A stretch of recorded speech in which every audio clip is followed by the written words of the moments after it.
And with that, we're going to intro our speaker this month, Ricky.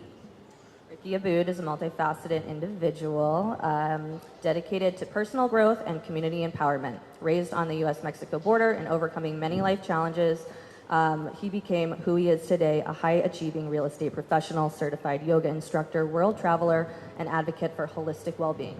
A top-performing mortgage lender, he's been recognized as Tucson's top best loan officer and top 1% mortgage originator in America.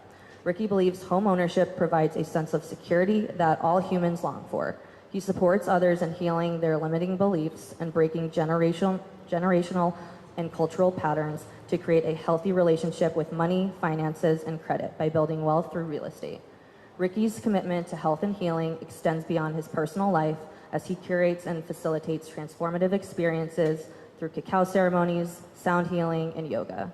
Ricky's healing journey has led him to create the Tucson's Men's Circle, providing a safe space for men's emotional growth.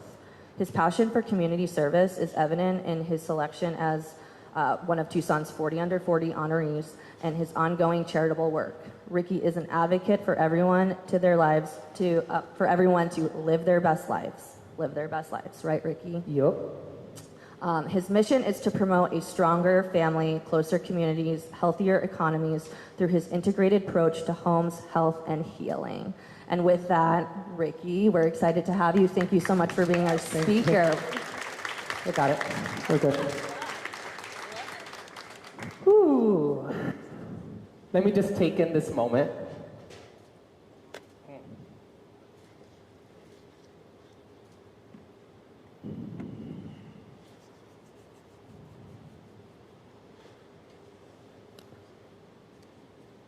My birth given name is Ricardo Nestor Aboud Valenzuela. But my friends, my clients, my community, they all call me Ricky Aboud, and I really like that. So thank you for taking time from our busy mornings to be here with me. I want to thank you for giving me the opportunity to be with you.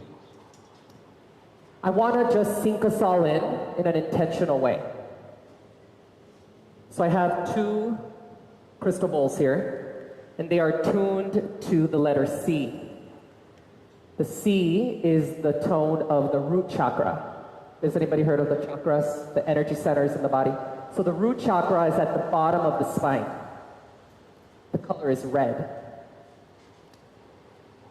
When I got into real estate, and I've been in this business for 20 years, 2 decades already, and I thought my gift to the world was I helped people achieve the American dream. And I thought that was enough. That's what all real estate agents and loan officers say. We all help people achieve the American dream. And honestly, I lost my passion in this business.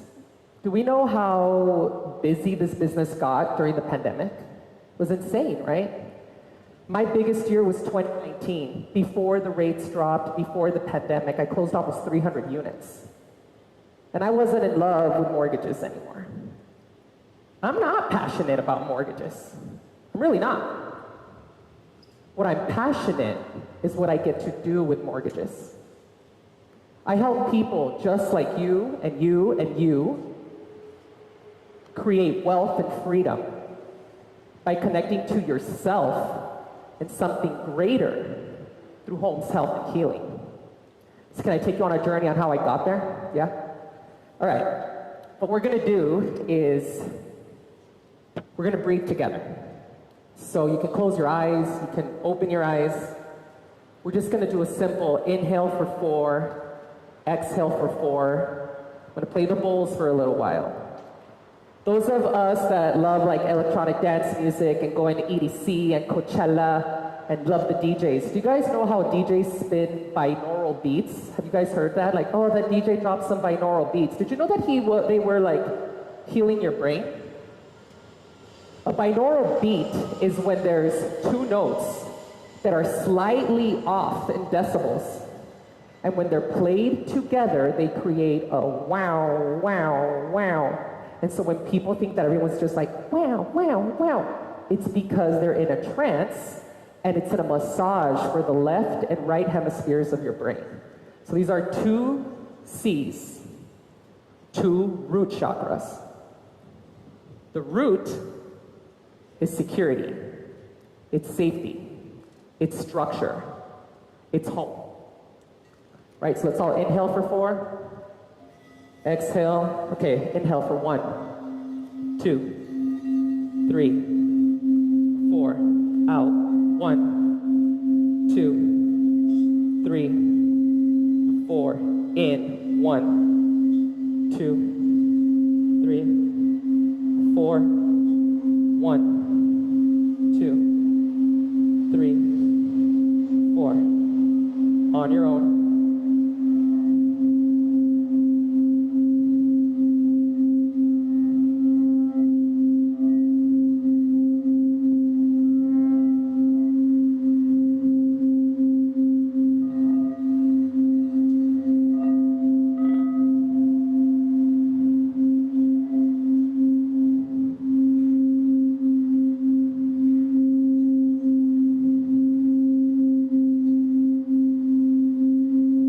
Connect to the earth. Place your feet flat on the ground. Sit nice and tall. Lift your heart center. With each inhale, fill up the heart and the belly. With each exhale, release, create that space.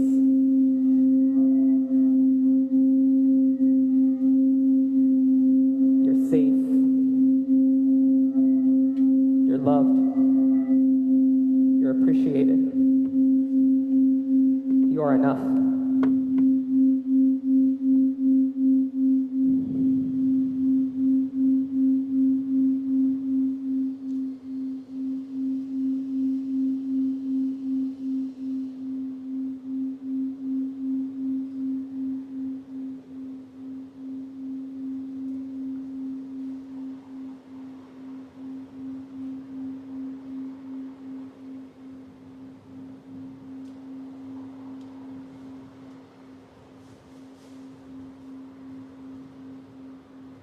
Are we back?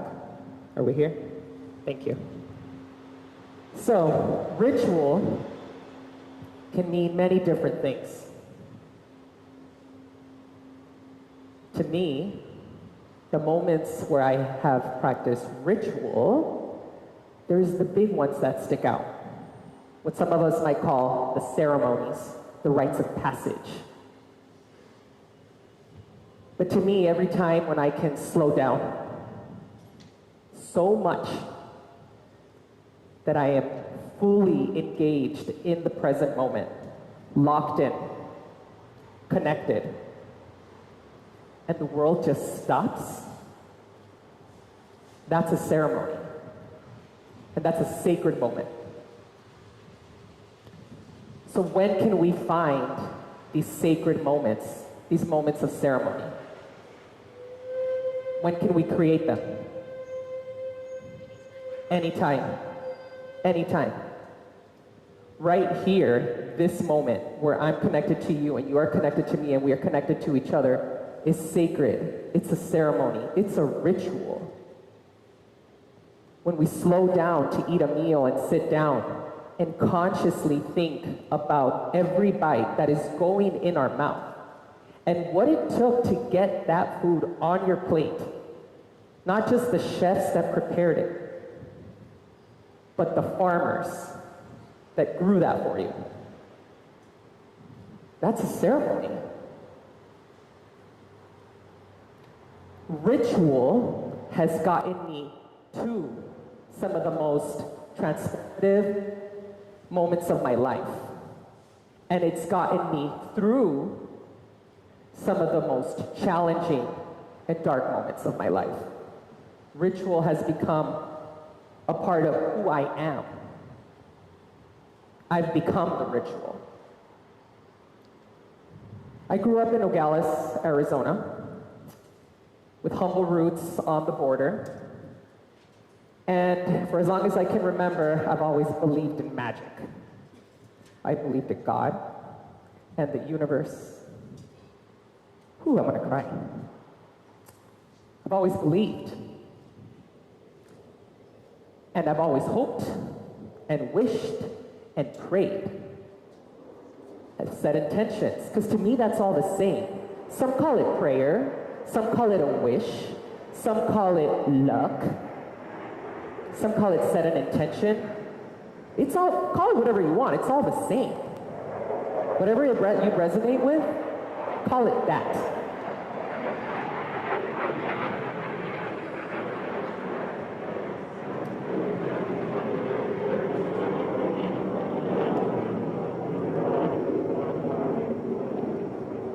So I've always believed.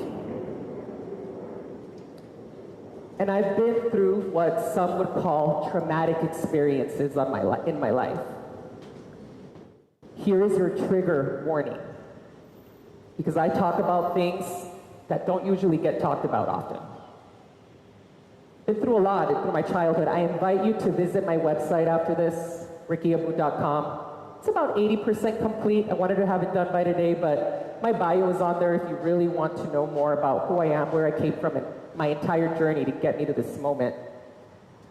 But what I realized when I sat down to write my bio used to be about my accolades and everything that I've accomplished in my professional career, what I've done for the community. But when I wanted to put my bio out to the world, I wanted it to be about everything that I am. My trauma, my challenges, the darkness, because that's really my bio. So if you want to go learn more, feel free to visit my website. But about 7 years ago was when my life really started to take the turn to go down this road. I did my first 30-day fast. It turned into a 31-day fast, but I was planning to do a 31-day fast. I started on New Year's. And on New Year's Eve, I was supposed to go to Hi-Fi with my buddies, and we had a bottle service reservation. And I woke up on the 31st. My mom was in town, and I was like, I don't think I want to go out with the guys tonight. And Session Yoga was having a midnight yoga class. So I called Chelsea, and I was like, hey, it's sold out. She's like, we'll get you in. Like, come. And I said, okay, cool. I said, can I bring a tea station? She's like, what do you mean? And I said, can I bring like organic tea for everybody? And then when everyone leaves yoga, like at 1 a.m., we can have like a tea and everyone can leave. And she's like, yeah, cool, bring it. So I go and set up this tea station. And I set up, and she's like, I don't know what we're gonna do. And I said, what? And she's like, Dove is sick. She's like, what are you gonna do? And I'm like, what do you mean, what am I gonna do? And she's like, you're gonna teach the class. And I said, well, I was gonna come participate. And so I broke a deal with her that she would teach half and I would teach half. So I made that choice that night to not go out with my buddies and pop some bottles because that was gonna be fun. And go and bring this tea station. I ended up teaching this class. So I wake up on New Year's Day and I tell my mom, I'm doing the 30-day fast. She had done it at the one already.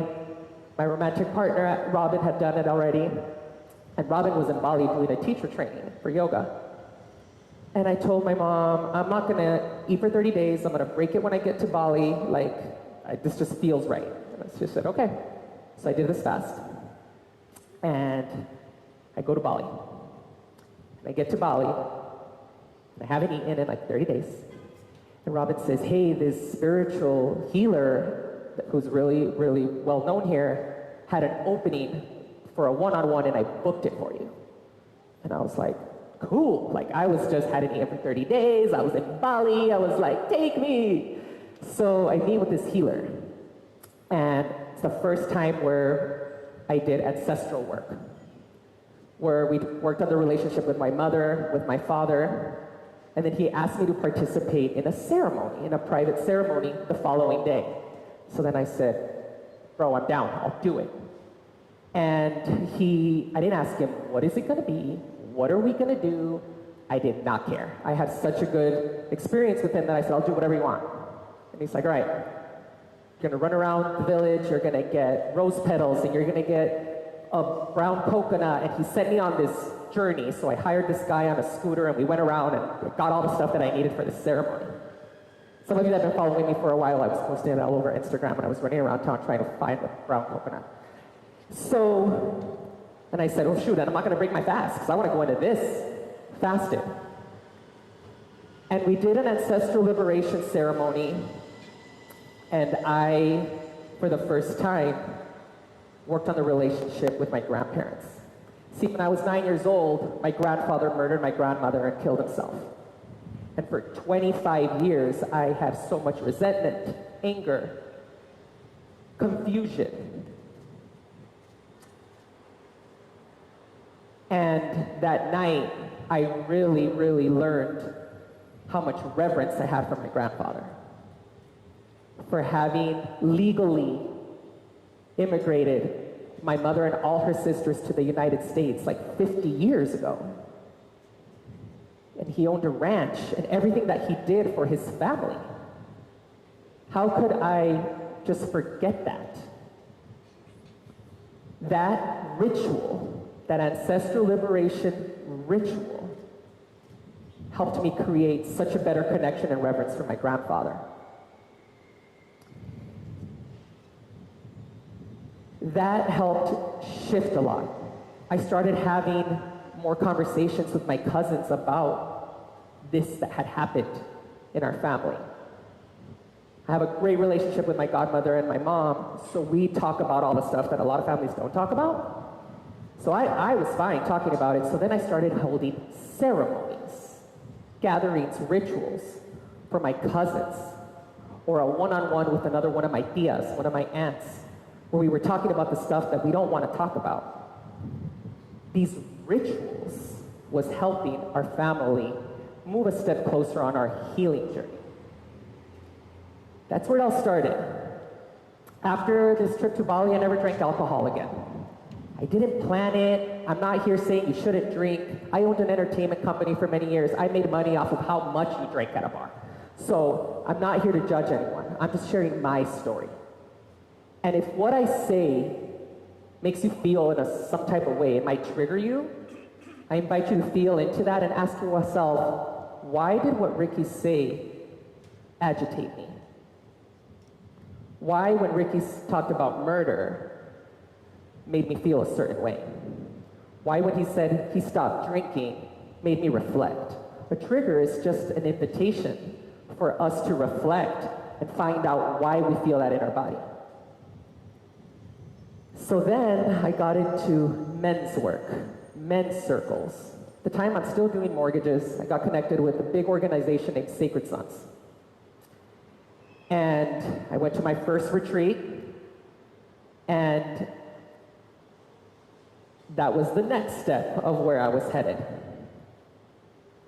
The night before going on that retreat, I got connected with a drumming medicine woman in Joshua Tree 2 nights before.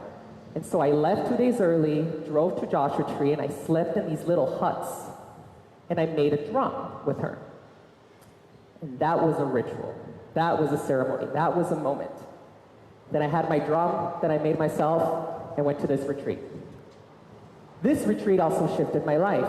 There were moments of ritual or rites of passage that are built into the programming with this retreat, with these retreats, to help men experience certain rites of passage to step into manhood and have a better relationship with masculinity. It was at this retreat where for the first time I told another man that I had been sexually molested as a child for many years. Then that just opened the floodgate for me to be able to start talking to my family about it. I dove deep with Sacred Sons for like 2 years. I became a facilitator with them. And then I said, I need to bring this to Tucson. So like Kendall is here, some of the guys are here that are part of our Tucson Men's Circle. So I started Tucson Men's Circle to create those type of safe spaces for men here in town, locally. So there's been these moments of ceremony, of ritual, these timestamps on my timeline where I can step back into energetically and be in those moments and relive it. And yes, Have I sat with plant medicine? Yes, I have. Have I done ayahuasca? Yes, I have. And I can tell you, you don't need to go sit with ayahuasca to find moments of ceremony. If it's calling to you, great. If it's not, great. My biggest moments of ritual and ceremony have been completely sober with no plant medicine. I know people who have been on this medicine journey and have sat in 100 ayahuasca ceremonies, and they're still struggling because they're chasing these big moments, these godlike moments, and not giving themselves time to integrate those moments. The real ceremony are the moments between the rituals, between the ceremonies. That's where we get to practice the lessons. But if we're constantly chasing that next experience and not integrating and applying the lessons, there's no point. The real ceremony is this. The real ceremony is connection. The real ceremony is practicing the lessons and applying them in our day-to-day life. So I started facilitating cacao ceremonies during the pandemic. Cacao ceremonies and sound journeys. And I started getting, hearing that people were saying, isn't this so weird that Ricky's like a loan officer in mortgages and he does these ceremonies? Yeah, it's weird. If you think it's weird, yeah. And I can tell you that ritual, ceremonies, intention allowed me to find a new love for what I get to do and how I show up as a professional. Like I said before, I was over helping people achieve the American dream. I wanted something deeper. And I started studying more about sound and the chakras. And like I told you, the root chakra is about safety, security, structure. The root chakra is about homes. And when I said, oh shit, I help people cure and create a solid root chakra. That's what I get to do. And there was a little twist where I saw literally all the lines connect. And I'm like, what do you mean this is weird? It makes perfect freaking sense to me. I've been on this path so that I could be here right now, spreading love, spreading safety, security, spreading home ownership, spreading health, spreading healing. And that's why through these points of pressure and pain, I've created pillars of passion, homes, health, and healing. And I feel like I don't have to change.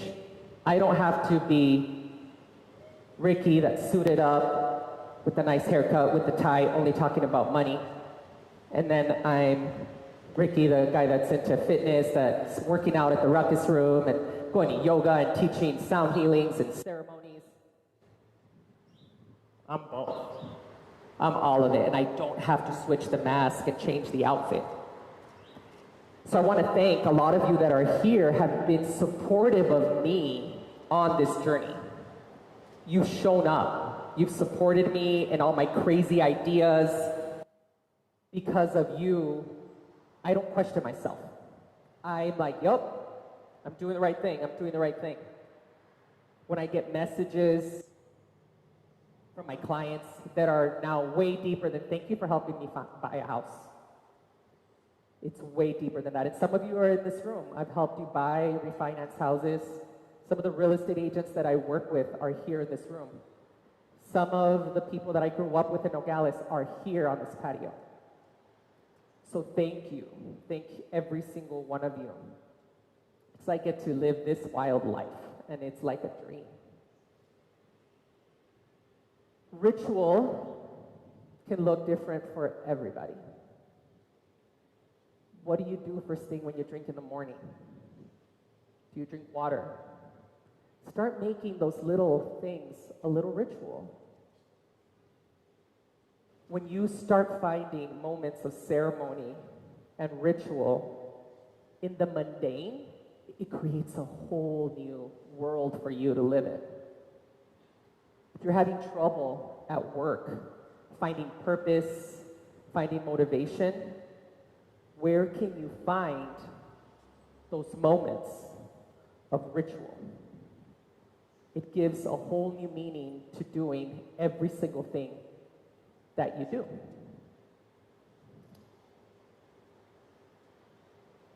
I'm involved in different things around town. There's events that I'm going to be facilitating in the next couple months.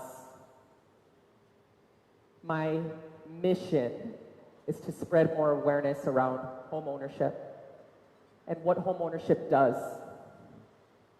I've seen people be able to heal so much of like what we call like money wounds and insecurities around money and debt and credit, because buying a house and getting a mortgage is invasive. It's invasive. I've had very deep conversations with friends who I'm helping, and they're like, Ricky, this is so invasive. It is. It is. And we're insecure. We've built this stigma in our community around not talking about money and finances and credit. And so many people are in the dark, insecure about that. I want to spread more awareness on how homeownership is the best and fastest way, long term, to create wealth, generational wealth, not just quick wealth. So I'll be hosting events for aspiring homeowners and then current homeowners, those of you that already own homes, that want to use that to build more wealth. I'll be doing that. Call these classes, workshops, they're ceremonies for me, because that's how I get excited about it. I'll tell myself, this is a ceremony, this is a ritual, I'm gonna help people heal some shit.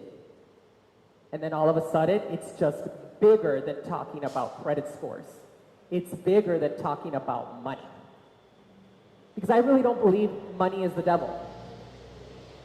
I think money is a great tool. What we do with it can become dark. But you can spread so much light with money. I'll be also facilitating health and healing events. Stay up to date with me on my website, on my Instagram, things that we have coming up. I'm going to be doing a refinance workshop because right now there's this craze about how the rates really dropped a week ago. They dropped for like 10 hours and then crept back up, but the media is making this big frenzy. So you're probably getting a lot of calls from like online lenders telling you that you need to refinance right now. And if you saw my stories on Instagram yesterday, it kind of pisses me off because people are going to get pushed into doing refinances a little too early and they're going to pay a lot for them. So I'm going to do a workshop on how not to get screwed or scammed with a refinance at this time, because there is going to be a better time to do it, and it's coming up soon. I'll be facilitating a cacao ceremony in September for the fall. We have a ritual that we do with my community where we gather 4 times a year, right at the seasons, at the winter and summer solstice, the fall and spring equinox, at the MSA Annex, and I facilitate a cacao ceremony and sound journey, just honoring the seasons, getting in sync with nature. Because nature doesn't get it wrong, right? Nature just is. So when we are in sync with nature, we are connected, we are grounded, we are whole, we are complete. So I commit to doing those 4 ceremonies. And then for Day of the Dead, for All Souls Procession, they asked me to facilitate a cacao ceremony around ancestral liberation. So if what I talked about today interests you a little bit, that's a great ceremony to dip your toes in ancestral work. It's light, it can be heavy, that whole weekend can be heavy for people, but there's such a fun, magical essence to that weekend here. Yes, it's sad, we're mourning, but we're celebrating. That'll be on Friday during that weekend. I'll have other events coming up. I'm going to teach a free yoga class for the Dusk Music Festival. So we'll stay connected. I just invite you to reflect on, when you walk out of here, what is one ritual that you might tweak? What is a ritual that you might add? It can be really small, guys. It can be walking outside first thing in the morning, drinking a glass of water, and placing your bare feet on the dirt. If you do that, you're freaking winning the day. Again, let's just take a moment to be thankful that everyone got here safely.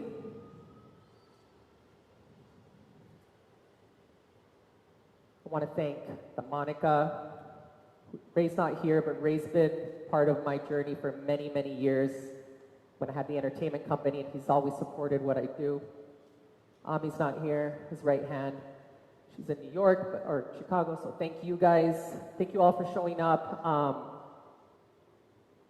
We're doing a question and answer next. What are we doing? Yeah, so thank you for being part of this ceremony. I don't hope. You will find moments of ritual and purpose and intention in your lives. May you be whole, may you be complete.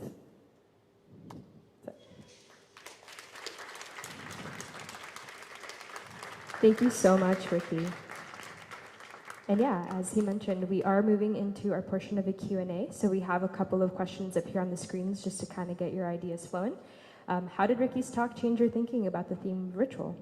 What are you still wondering about after this talk? Is there anything you want to do differently after hearing this talk? So we'll give you all about 2 to 3 minutes to just, chat amongst yourselves. We'll come back in classroom style. And I think we'll have time for about 3 or 4 questions. So we'll check it out.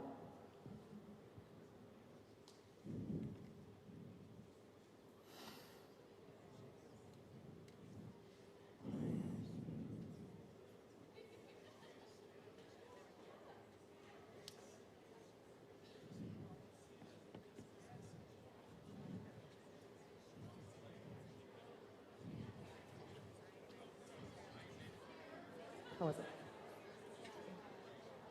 Thank you. Did it? Good.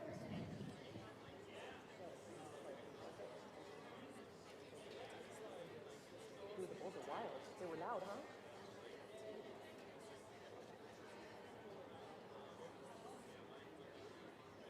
When I was looking out here, I was like, whoa. I thought I was getting rid of the drop real quick.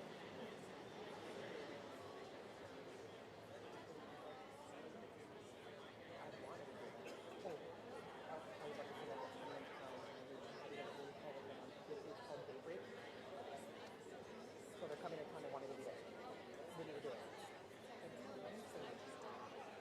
So it's at 7 a.m. I'm like, if you're doing that weekday, it could be like 6:30, 6 a.m. Could be 7 to 10. I think we should do like 6 to 9. If they want yoga, we do with them on Tuesday.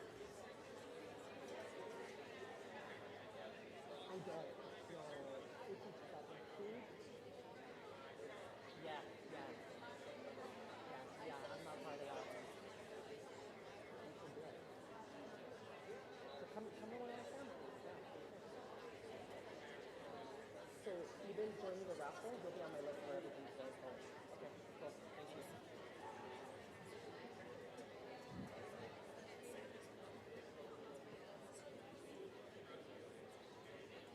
If you haven't talked to anybody next to you, this is your invitation to talk to somebody. How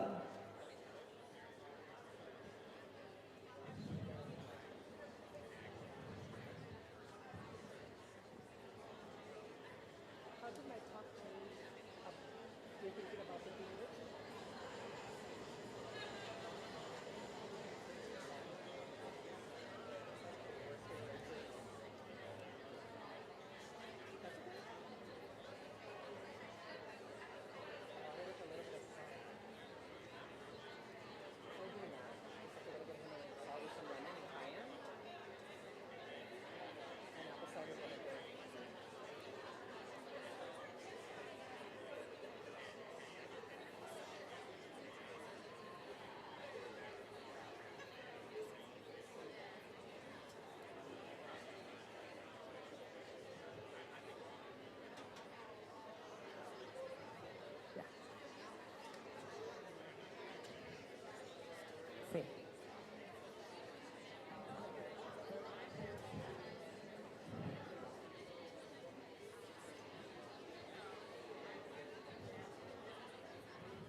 3 minutes fly by when you're having a good time, right?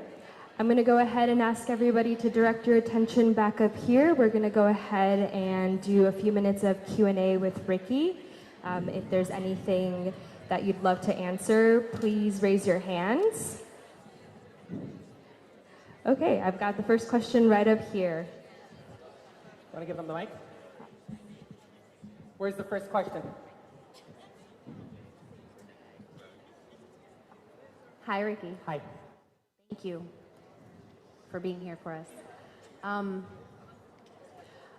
Have you read that book, The Giver?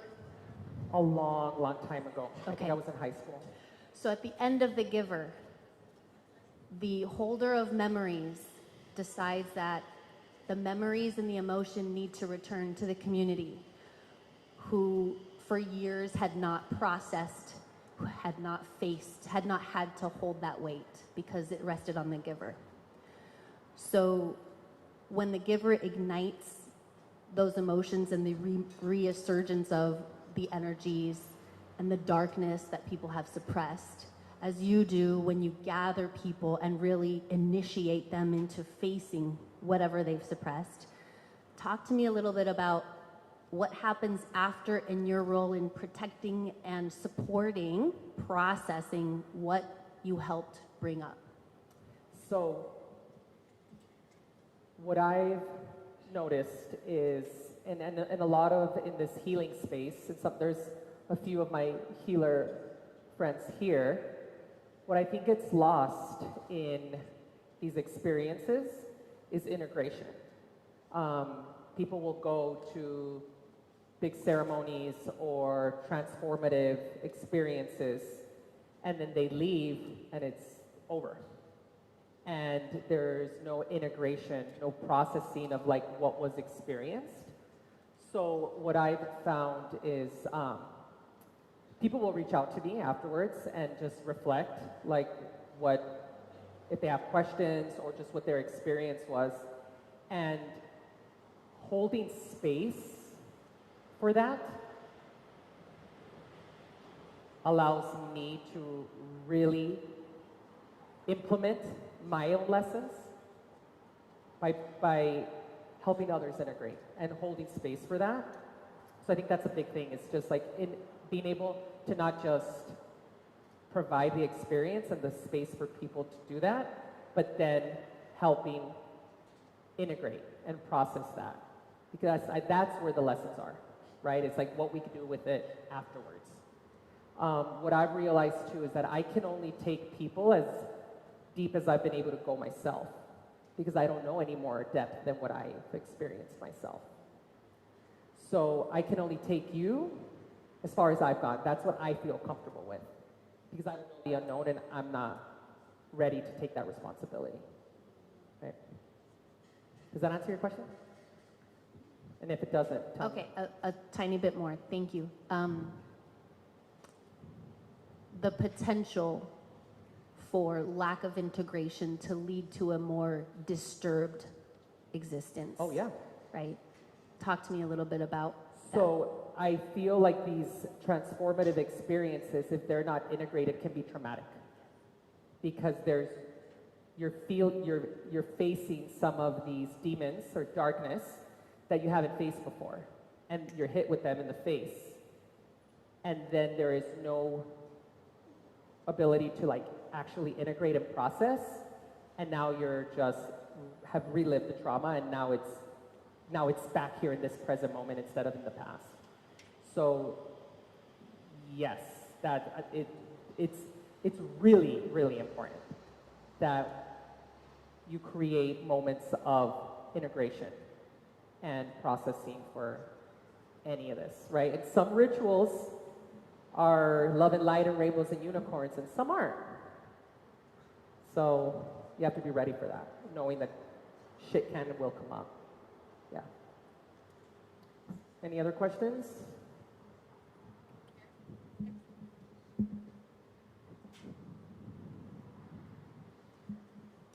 So I had a question Yeah. What's your name?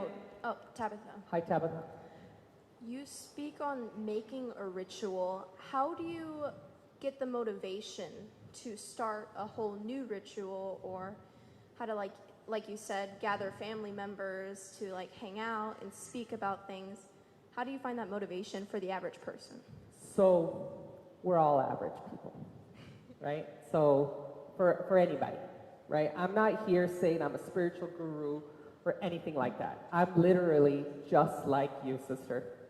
I grew up on the border. I'm from Nogales. I have the shit that I deal with and my insecurities. So I'm not at any other higher level at all. I'm just sharing what's worked for me. And I'm not saying that my way is the way. It's probably not. It's my way. I would find just the things that really fire you up and getting really clear with why. What makes your heart tick? What brings tears to your eyes? Connect with that. And then it's about creating little steps, little moments, right? So a simple thing, I was just talking with one of my friends over here and I said, what did my talk change for you? She's like, I need to not drink coffee the first time I wake up. Like, I need to drink water first. That's a ritual. It could be that simple. But what's helped to me is I love ceremony, I love mysticism, I love magic or the idea of magic.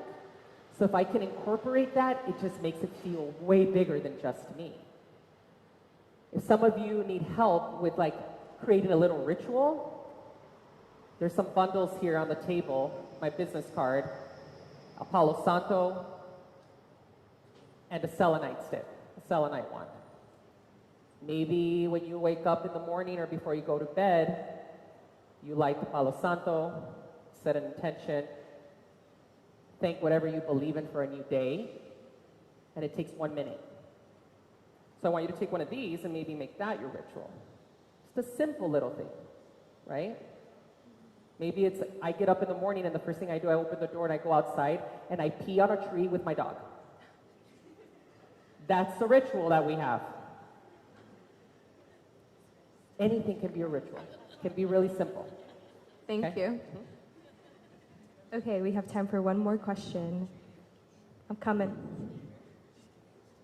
Oh, Stephanie. Hi, all. I've known Ricky for a super long time, since I was 11 or 12 years old. Fifth grade. Fifth grade. And I used to think that he had no issues and he had all his shit together and he knew the answers to everything. So when he became vulnerable, I think it's the thing that inspired me most. So I want you to talk about how you became so vulnerable and so honest about who you really are.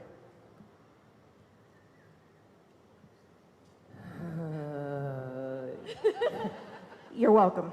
Well, it's been a journey.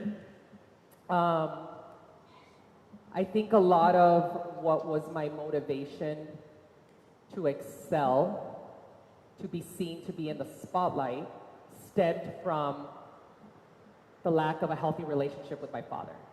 Like feeling like I had a father wound, now I know what it's called, where I wasn't like seen by my dad. So I needed to be seen by the fucking world.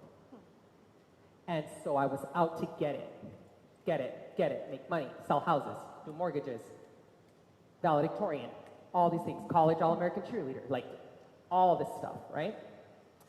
And I was going so fast in true survival mode, trying to prove that I didn't give myself time to actually be who I am at the core. Because I was just going, there was no time. I would fill all those moments to protect myself behind the accolades, behind the busyness, behind the entertainment company. And don't get me wrong, all of that got me there, right?